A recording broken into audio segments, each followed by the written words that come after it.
With major updates in AI comes even more advanced AI detection tools. Welcome to GadInsider, your place for the latest tech updates. Substack has launched a new AI detection tool in partnership with Pangram. This will allow readers to scan Substack content for an assessment of how much of the material was written by AI. The tool can be used on text longer than 100 words that was published. Substack is also adding a new statement space for creators to explicitly share if and how they use AI for their content. The AI detection capabilities are already available on web and iOS, with Android support to come. Substack may have announced this feature in a blog post, but the way of announcing this was surprisingly spicy.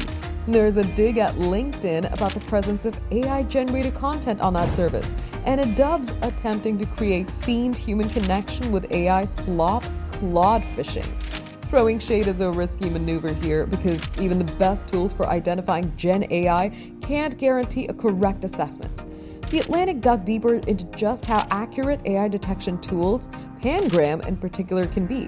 Spoiler alert, if you think they work fine, just know they're far from perfect. Substack did acknowledge in the post that there are limits to what Pangram can detect and hinted at some other features it's considering around AI content and preferences. It emphasized that these new measures are aimed at setting expectations for readers and summed up its stance as people should know what they're getting. For more updates, subscribe to GadInsider, like and share the video, and don't forget to press the bell icon so you never miss any update.